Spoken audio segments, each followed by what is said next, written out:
नमस्ते, मैं आपका फाइनेंशियल कोच लक्ष्मीकांत। आज हम लोग देखने वाले कि हम लोग खर्चा कैसे कम कर सकते और सेविंग को कैसे बढ़ावा दे सकते। तो देखिए कि पहली बात क्या करना है आपको कि जब भी आपकी सैलरी को या इनकम को हो, जब आपका बढ़ता है तो आपको खर्चा नहीं बढ़ाना है, आपको इन्वेस्टमेंट बढ़ानी है। नॉर्मली लोगों का क्या होता है कि जब भी उनकी सैलरी बढ़ती है तो पहले वो सोचते हैं कि मैं ये खरीद लूं क्योंकि मुझे अब मैं अफोर्ड कर सकता हूं। तो वो आपको नहीं करना है। आपको क्या करना है, तो आपको आपका सेविंग बढ़ाना है, बल्कि खर्चा नहीं। दूसरी बात आपको एक करनी है कि आपको आपके खर्चे के लिए जो बैंक अकाउंट है उसको सेपरेट कीजिए।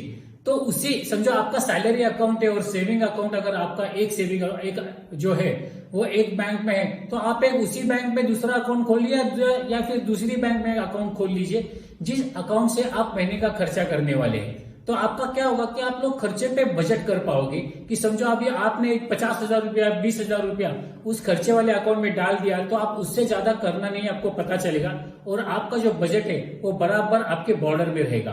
तीसरी बात आपको ये करनी है कि जो भी बड़े बड़े खर्चे उसको आपको लिस्ट करना है कि भैया एक तो महीने के पहले कर दो या साल के पहले अगर आप कर पाओ तो बहुत ही अच्छा, क्योंकि जितने भी आपके खर्चे उसको आप लिस्ट कीजिए और तो आपको पता चलेगा कि आपका ये साल ये महीने में आपको क्या क्या खर्चे करने।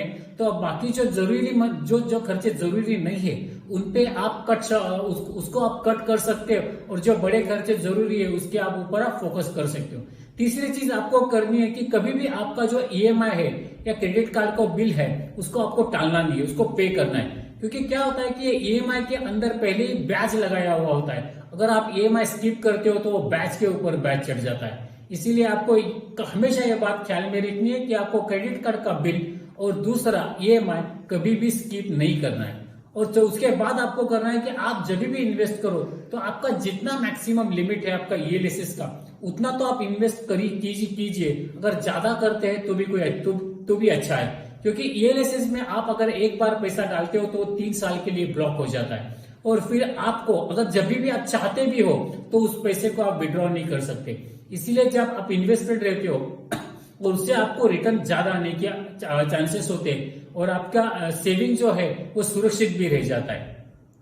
जब भी आप शॉपिंग के लिए किसी मॉल में या कहीं पे भी जाओ, एक काम करना कि एक तो आप पैसा निकाल के जेब में रख लो या फिर आप अपना जो पैसा है वो डिजिटल इसमें रखना, गूगल पे में उसको रख लेना या फिर पेटीएम पे रख लेना। लेकिन कभी भी क्रेडिट डेबिट कार्ड आप साथ में मत ले जाना, क्योंकि क्रेडिट डेबिट कार्ड से क्या होता है कि हम लोग खर्चे पे एक अंकुश नहीं लगा पाते, क्योंकि क्रेडिट कार्ड का लिमिट जितना है उतना हम लोग खर्चा कर सकते हैं और हम लोग कर बैठ भी जाते हैं। इसीलिए कभी भी डेबिट क्रेडिट कार्ड लेके मॉल में मत जाइए। तीसरा, उसके बाद आपको करना है कि हफ्ते में एक दिन आप ऐसा फिक्स करके रखिए कि जिस दिन आप किसी को कोई पैसा नहीं देंगे। तो उससे क्या होता है कि आपका एक दिन खर्चे का अगर कम हो जाए, समझो आप जिस दिन कुछ ऐसी चीज सोच रहे हो जो आपके काम की नहीं है और उस दिन अगर आपका वो दिन है कि जिस दिन आपको पैसा पे खर्चा नहीं करना है, तो मैं आपको कहता हूं कि आपका वहां पे उस दिन वो खर्चा टल जाएगा और शायद उसके बाद वो खर्चा आप कभी भी ना करो। उसके बाद आपको ये करना है कि हर चीज जो आप खर्चा करना चाहते हैं या कुछ खरीदना चाहते हैं तो एक बार उसको कैटेगराइज कीजिए कि ये आपकी नीड है या आपका वांट है। अगर नीड है तो वहां पे लिखिए कि ये मेरी नीड का खर्चा है, वांट है तो वांट पे लिखिए। तो ये दोनों लिखने से आपको पता चल जाएगा कि आपका कौन सा खर्चा है वो फिजूल हो रहा है और कौन सा खर्चा है आपका जो आपको जरूरी है। जितना अगर उसके बाद है कि जितना पॉसिबल हो आपको आप कर्जा मत लीजिए, कि कर्जा लेने से क्या होता है कि आपकी जो फ्यूचर अर्निंग है वो आप अभी स्पेंड करके रख रहे हो, तो आपको आगे अगर अनसर्टेनिटी आ जाए या आपका जॉब रहे न रहे, बिजनेस में कम इनकम हो तो आपको प्रॉब्लम ले आएगा। हमेशा एक आदत डाल के रखिए कि आप पैसा कलेक्ट करेंगे, बचाएंगे, बढ़ाएंगे, उसके बाद ही बड़ा खर्चा करेंगे, ना कि आप लोन लेंगे और खर्चा करेंगे।